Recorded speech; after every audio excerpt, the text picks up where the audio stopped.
오늘은 다 받아 먹고 마시라 라는 말씀으로 함께 말씀을 나누기로 합니다. 성찬식은 우리 예수님께서 친히 제정하신 예식입니다. 그리고 하나님의 백성으로서 또 영원한 구원과 영생을 얻게 하기 위하여 예수님께서 친히 십자가에 못 박혀 죽으심으로 그것을 기념하는 예식이 바로 성찬식입니다. 그리고 그 고귀한 죽으심을 우리가 세상 끝날까지 증거해야 하는 바로 예식이 성찬식이죠. 예수님께서 잡히시던 밤에 제자들을 위해서 떡과 잔을 준비하시면서 오늘 주신 말씀입니다. 다 받아 먹고 마시라. 그래서 오늘은요, 예수님께서 다 받아 먹고 마시라 제정하셨던 이 성례를 통해서 우리가 어떻게 하나님 앞에 나가야 하는지를 다시 한번 상고해보는 그런 귀한 시간이 되기를 바랍니다. 먼저는요, 성례는 어떤 것인가? 하나님의 역사적 사건으로 기념하는 것이다. 여러분, 이스라엘 민족이 애굽에서 430년 동안 노예로 생활을 했습니다. 그리고 하나님은 이스라엘 백성들을 해방시키기 위해서 이스라엘의 지도자인 이 모세를 세우게 되죠. 그러나 강팍한 바로 때문에 9가지 재앙을 하나님이 그곳에 내리게 됩니다. 그럼에도 이스라엘 민족들을 내어주지 않았습니다. 그래서 마지막 재앙인 장자의 죽음이라는 재앙을 하나님이 내리시게 됩니다. 그때 이스라엘 백성의 장자를 하나님께서 보호하시기 위해서 그들에게 주신 방법이 무엇이었냐면 어린 양을 잡아서 그 피를 문설주에 바르는 것이었습니다. 그래서 그 문설주에 피를 바른 집은 하나님의 재앙이 그냥 넘어가게 하셨다는 것이죠. 그래서 우리는 그것을 유월절이다라고 말합니다. 그렇습니다. 유월절에 피를 발랐다는 것은 바로 이 양의 희생을 의미하는 것입니다. 즉 십자가에 달리신 예수님을 예표한다라고 말씀드릴 수 있습니다. 요한복음 1장 29절 말씀에 보면 보라 세상 죄를 지고 가는 하나님의 어린 양이로다 라고 말씀하시죠. 애국 같은 세상에서 바로의 노예가 되었던 것처럼 죄에 매였던 우리들의 인생을 어린 양 되신 예수 그리스도의 보혈로 말미암아 우리의 모든 죄를 사하게 하셨다라는 것입니다. 그래서 성찬의 기원을 우리는 유월절에서 찾을 수가 있는 것입니다. 신약에 보면은 장소적으로도 예수님이 잡히시던 그 밤에 마가의 다락방에서 친히 제정하셨다는 것을 말씀을 통해서 알 수가 있죠. 역사상 가장 참혹한 죽음을 앞두고 그 죽음의 대속을 준비하기 위해서, 기념하기 위해서 제정하신 것이 바로 오늘 성찬 모임입니다. 그날은요, 시간적으로 유월절 전날이었습니다. 예수님께서 못 박히시기 전날이죠. 제자들을 대상으로 떡을 떼시면서 이렇게 말씀을 하십니다. 이 떡은 내 몸을 상징함으로 받아 먹고 이 포도주는 내 피를 상징함으로 받아 마셔라. 이렇게 말씀하시죠. 그리고 영원토록 내 몸과 내 피를 기념하는 성찬 예식을 거행하라 라고 우리에게 명령하셨습니다. 그런데 예수님은요, 성찬식을 진행하시면서 먼저 축복을 하셨습니다. 축복을 하신 다음에 그 다음에 감사 기도를 하시죠. 여기서 축복이라는 말은요, 헬라어로 성찬을 의미하는 단어입니다. 즉 성찬식은요, 가장 거룩한 예배의 전형이라 할 수 있는 것이죠. 그러므로 오늘 우리가 예수님께서 이 제자들과 함께 성찬식을 진행하신 것은 예수 그리스도께서 축복하심 같이 오늘 이 예배가 어떤 예배가 되어야 하는가? 서로 축복하는 예배가 되어야 한다라는 것입니다. 그리고 하나님의 공일하심과 사랑에 감사하는 예배가 되어야 한다. 또한 하나님의 영광을 찬송한 후에 우리의 삶을 주님 앞에 드리는, 제물로 바치는 그런 새로운 각오와 결심을 하는 그런 예배가 되어야 한다라는 뜻을 가지고 있습니다. 그러므로 만약에 우리가 성찬식을 거행하지 않는 교회가 있다면 그것은 교회라고 말씀드릴 수 없는 것입니다. 아무리 장엄하고 또 엄격한 예배를 드린다고 할지라도 성찬이 없는 교회는요, 그 본연의 역할을 감당하지 못하는 그런 예배가 된다는 것이죠. 그래서 오늘날까지 기독교 2000년 역사 동안에 교회마다 이 성찬식을 거행해 온 것입니다. 그래서 1년에 보통은 1년에 한두 번씩 이 성찬식을 거행을 합니다. 그리고 어떤 교회는요, 성찬을 매주마다 하는 교회들이 있었습니다. 그 대표적인 교회가 바로 초대교회입니다. 그러므로 오늘 이 드려지는 이 성찬 예식을 통해서 우리가 다시 한번 기억하고 묵상하기 원하는 것은 예수님께서 나의 죄로 말미암아 그 십자가에 찢기셔서 피 흘리신 그 사랑을 다시 한번 깊이 묵상하는 그러한 예배가 되시기를 주님의 이름으로 축원합니다. 둘째로 성례는 어떤 것이냐? 우리의 마음의 자세가 어떠해야 하는지를 말씀하는 것입니다. 먼저 우리가 세례에 대해서 지난주에 세례를 받았지만 한번 상고해 보길 원합니다. 어떤 분은 교회를 오래 다니면서도 내가 굳이 세례를 받아야 할 이유가 있는가? 라고 말씀하는 분들이 계십니다. 교회를 열심히 다니면 됐지 뭐 세례를 꼭 받아야 되는가? 라는 것이죠. 그러나 그것은 잘못된 생각입니다. 세례를 받는다는 것은요, 예수 그리스도를 나의 구주로 영접합니다 라는 자기 고백이고 바로 그리스도인의 표시인 것입니다. 왜 세례 받는 것을 그렇게 중요하게 여기겠습니까? 만약에 세례를 받지 않는다면 그 사람이 예수님을 구주로 영접했는지 영접하지 않았는지 알 길이 없기 때문입니다. 그래서 우리는 세례를 받기 위해서 어떻게 합니까? 교육을 받습니다. 공부를 합니다. 그리고 그 공부한 것을 시험을 치릅니다. 잘 공부를 했는지. 그리고 우리 남부민 중앙교회 우리 당회원 장로님들의 문답을 받아야 됩니다. 그리고 문답을 받는 것뿐만이 아니라 거기서 합격을 해야 하는 것이죠. 그래야 세례를 받을 수가 있는 것입니다. 그런데 중요한 것이 있습니다. 문답을 할 때에 여기에 자기의 고백이 있어야 하는 것입니다. 아무리 시험을 잘 받아서 또 우리 장로님들과 문답을 잘 해서 또 말씀을 잘 안다고 할지라도 이것이 빠지면 안 되는 거예요. 자기의 이 믿음의 고백, 신앙의 고백이 반드시 있어야 한다는 것입니다. 예수 그리스도를 구주로 영접했습니까? 물었을 때에 예, 그렇습니다. 예수님은 나의 구주가 되십니다. 나의 이 죄를 대신해서 십자가에 죽으신 주님이 바로 우리 예수님이십니다. 라는 고백이 있어야 한다는 것이죠. 오늘 이곳에서 예배드린 모든 성도님들은요, 그러한 고백을 하고 주님 앞에 나오신 분들입니다. 예를 들면 어떤 분이 운전을 잘하는데 그분은 운전면허증이 없습니다. 그렇다고 해서 그분이 운전을 잘한다고 말하지만은 사실은 그분은 면허시험을 치르지 않았기 때문에 정말로 운전을 잘하는지 못하는지 그것은 고사하고 아무런 보장을 받을 수가 없는 것입니다. 우리가 세례를 받지 않으면요, 그 사람이 예수 그리스도를 영접했는지 영접하지 않았는지 그거를 알 수 없는 것과 마찬가지라는 겁니다. 그렇습니다. 그가 아무리 예수를 잘 믿는다고 하더라도 세례를 받지 않는다면 우리가 그 예수 그리스도를 믿는 그 증거를, 외적 증거를 찾을 길이 없는 것입니다.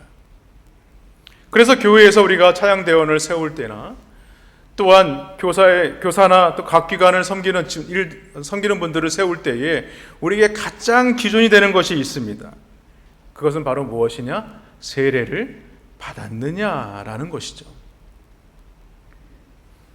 아무리 찬양을 열심히 잘한다고 할지라도 또 세상에서 찬양을 잘했다 할지라도 그분이 세례를 받지 않았다면 찬양대원으로서의 역할을 감당할 수 없는 것입니다.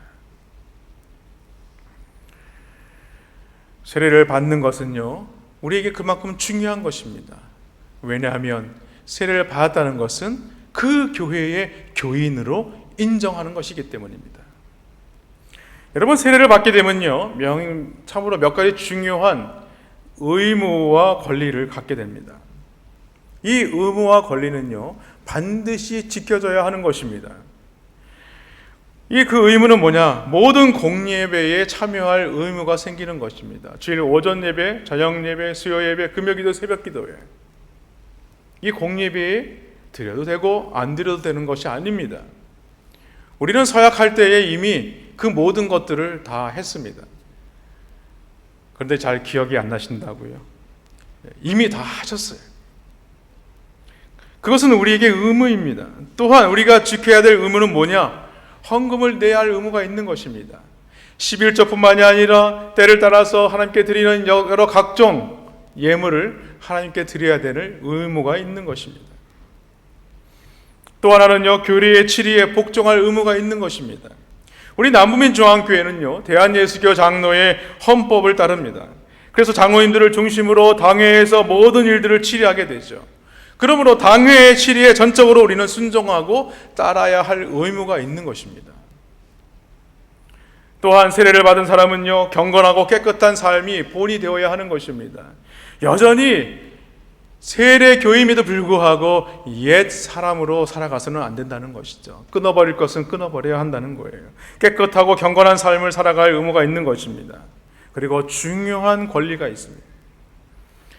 그것은 바로 무엇이냐면 우리 교회의 장로님들과 또 우리 시무지사님들과 또 우리 권사님들과 또 중요한 것은 뭐냐면 담임 목사를 청빙할 때에 선거권과 피선거권을 갖게 된다는 것입니다. 그러나 정작 중요한 것이 있습니다. 우리에게 그러한 의무와 권리가 있다고 할지라도 중요한 것은 성경이 우리에게 말하고자 하는 말씀입니다. 세례의 성경적 의미는요, 죽음을 의미하는 것입니다. 죽음을 의미한다는 것은 내가 옛 자아가 죽는 것입니다. 예수 그리스도를 구주로 영접하고 주님과 더불어 살게 되면 내 옛사람과 옛 성품은 죽어야 한다는 거예요. 다시 말해서 우리가 옛날에 가졌던 그 혈기와 욕심과 더러운 시기와 질투와 이 모든 것들을 주님 앞에 다 내어놓고 이제는 죽었습니다 라고 고백하는 것이 바로 성경적 의미인 세례입니다. 그리고 세례는요, 예수님의 부활에 동참하는 것입니다. 예수님은 십자가에 죽으셨다가 사흘 만에 부활하셨어요. 이처럼 우리도 영적으로 부활해서 새로운 삶을 살게 되었음을 고백하는 것입니다. 그리고 주님과 더불어서 우리도 영원한 천국에서 부활하여 주님과 함께 살게 된다는 것을 믿음으로 고백하는 것이 바로 세례라는 것이죠.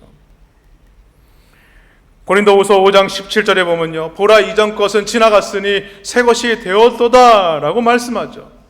우리는 그런 새로운 신분을 이미 가지게 된 것입니다. 그러면 그렇게 살아야 하는 것입니다. 그러므로 우리는 옛 자아에서 매어 있으면 안 돼요. 옛 사람에 매어 있으면 안 되는 것입니다. 이 모든 것들이 우리가 가져야 될 새로운 의무라는 거예요. 다음은 성찬입니다. 여러분, 성찬은요, 은혜의 방편입니다. 은혜를 받는 방편에는 여러 가지가 있습니다. 우리가 기도를 드리면서 은혜를 받습니다. 찬송을 드리면서 은혜를 받습니다. 또한 예배를 드리면서 은혜를 받고 봉사하다가도 은혜를 받는 것입니다. 그러나 성찬 예식에 참여함으로써 우리는 더욱더 큰 은혜를 받을 수 있게 되는 것입니다. 왜냐하면 우리 영혼이 세상에 의해서 답답하고 또 괴로움이 있을지라도 성찬 예식을 통하여서 예수님의 살과 피를 먹고 마심으로 말미암아 우리가 그 은혜를 체험할 때에 그 모든 문제들이 해결함을 얻게 되기 때문입니다. 이것이 바로 놀라운 하나님의 은혜이죠. 그래서 성찬은요, 우리에게 이렇게 말씀합니다. 고린도서 11장 20절에 보면 주의 만찬이다. 이 얘기는 뭐냐면 성찬이 인간들이 만든 게 아니라는 거예요. 하나님이 제정하신 것이라는 것입니다. 또한 고린도서 10장 16절에 보면 축복의 잔이다 라고 말합니다. 다시 말해서 주님과 교제하게 될 때에 하나님이 주시는 은혜와 복을 우리가 받을 수 있게 된다라는 말씀이에요. 또한 고린도서 10장 2절에 보면 주의 식탁이다 라고 말하죠. 이 모습은요, 사도행전 2장 42절에 나와 있는 이 초대교회의 모습을 보여주는 것이라 할 수 있습니다. 하나님과 성도들이 더불어 교제하며 그 원탁에 둘러앉아서 기도하며 떡을 떼는 것을 말하는 거예요. 떡을 떼면서 기도에 전혀 힘썼던 그들의 모습을 우리에게 보여주고 있는 것입니다. 그러므로 오늘 성찬 예식에 참여하는 모든 성도님들은 이러한 동일한 마음을 가지심으로 성찬 예식에 참여하시기를 주님의 이름으로 축원합니다. 마지막으로 성례는 어떤 것인가? 바로 예수님의 몸과 피를 먹고 마시는 것입니다. 예수님은요, 떡을 가지시고 축복하십니다. 그리고 제 아들에게 그 떡을 떼어 주시면서 받아 먹으라 라고 명령하셨어요. 또 잔을 가지시고 감사기도 하신 후에 저희에게 주시면서 너희가 다 이것을 마시라 라고 명령하셨습니다. 여러분, 떡을 떼어 주셨다는 것은 예수님께서 그 육체가 못에 박히고 창에 찢기셔서 그 피를 쏟아 주실 것을 예표하는 것이에요. 그 피를 쏟아지면서 주님께서 말씀하시는 것입니다. 다 받아 먹으라, 다 마셔라, 이렇게 말씀하시는 거예요. 여기서 우리는 몇 가지 중요한 진리를 발견하게 됩니다. 예수님의 몸과 피를 받아 먹고 마신다는 것은 바로 무엇을 말하느냐? 주의 은혜와 사랑을 값없이 받기만 하라라는 것입니다. 일찍이 이사야 선지자가 이사야서 55장 1절에서 이렇게 말씀했습니다. 너희 목마른 자들아 물로 나아오라. 돈 없는 자도 오라. 너희는 와서 사 먹되 돈 없이 값없이 와서 포도주와 젖을 사라 라고 말씀입니다. 무슨 말씀입니까? 예수님의 고귀한 은혜와 사랑과 구원은요, 아무런 대가를 지불하지 않고 거저 받은 선물이라는 거예요. 이 놀라운 구원의 은혜를 거절하지 말고 받아 누리는 그리스도인의 삶을 살아야 한다라고 말씀하고 있는 것입니다. 또한 예수님의 몸과 피를 받아 먹고 마시는 것이 무엇이냐? 주님께서 죽어주신 다음에 나도 그렇게 동참하겠습니다 라는 뜻입니다. 로마서 14장 8절 말씀에 보면 이렇게 말씀합니다. 우리가 살아도 주를 위하여 살고 주를 위하여 죽어도 주를 위하여 죽나니 그러므로 사나 죽으나 우리가 다 주의 것이로다. 찬송가 143장 5절 가사를 보면 이렇습니다. 늘 울어도 눈물로써 못 갚을 줄 알아 몸 밖에 드릴 것 없어 이 몸 바칩니다. 예전에 우리 믿음의 선배들은 이 찬양 참 많이 불렀던 것 같아요. 늘 울어도 눈물로써 못 갚을 줄 알아 몸 밖에 드릴 것 없어 이 몸 바칩니다. 무슨 말씀이겠습니까? 우리는 죄악으로 더러져 썩어질 몸이었다는 거예요. 그러나 돌이켜보고 살펴보니 그 구속하신 주님의 은혜가 너무 커서 이제는 내가 주님 앞에 드릴 것이 없다는 거예요. 드릴 것을 찾아보니까 내 이 몸 하나밖에 없다는 겁니다. 무슨 말이겠습니까? 그렇습니다. 나는 이제 내 소유가 아닙니다. 이제 내가 내 것이라고 주장할 수 없습니다. 이제 내 몸은 누구의 것입니까? 바로 주님의 것입니다 라고 고백하는 거예요.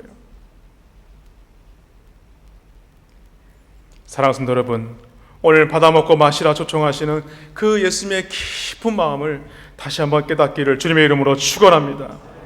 그러므로 우리는 날마다 주 앞에 나아갈 때마다 어떻게 고백을 해야 되느냐? 하나님, 나는 나 같은 이 죄인을 주님 위하여서 죽으신 그 주님을 내가 온전히 기억하며 나아가기 원합니다. 나를 위하여서 살이 찢기시고 피를 쏟아주신 그 주님의 은혜와 사랑을 내가 주님 붙듭니다. 그러면서 뭐라고 고백해야 돼요? 웬 은혜이며 웬 사랑입니까?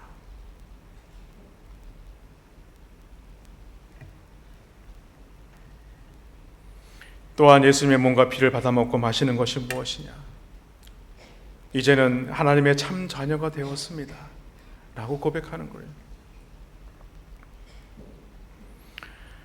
그렇습니다. 우리는 예수 그리스도의 살과 피를 통하여서 하나님을 아버지로 모신 자녀가 되었다는 거예요. 내가 하나님의 자녀가 되었는데 여전히 세상의 죄에 매였던 그런 인생이 하나님의 자녀가 되었다면 우리가 어떻게 살아야 될 것인가? 그 믿음의 자녀로 우리가 변화된 삶을 살아야 되지 않겠느냐라는 것입니다. 저는 어제 저녁에 우리 고 이재령 장로님의 부고 소식을 듣고 참 너무나 안타까웠습니다. 사실 저는 한 번 더 가서 좀 만나 뵙고 제가 좀 가서 기도하면서 찬송 좀 드리고 싶었어요.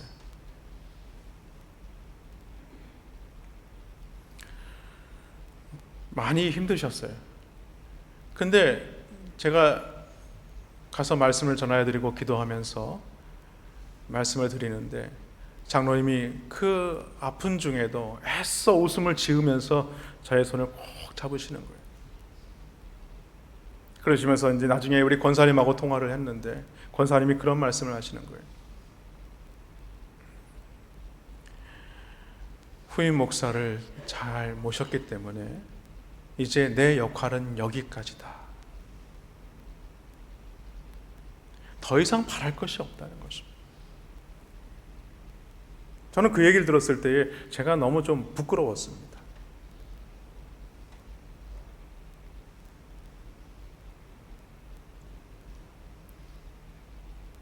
사도 바울의 고백처럼 자신의 달려갈 길을 다 마치고 마치 의의 면류관을 예비하신 그 주님을 바라보면서 믿음으로 달려가는 것, 그것이 바로 우리가 성찬 예배를 드리는 우리의 모습이 되어야 하는 것입니다. 오늘 성찬 예식을 드릴 때 주님 날 위해서 찢기신 그 주님의 몸과 날 위해서 그 창으로 찔리신 그 물과 보혈을 다 쏟아주신 그 주님의 사랑과 은혜를 다시 한번 깊이 묵상하며 그 은혜를 놓치지 않게 하여 주옵소서. 그러한 마음으로 성찬을 받으시기를 주님의 이름으로 간절히 축원드립니다.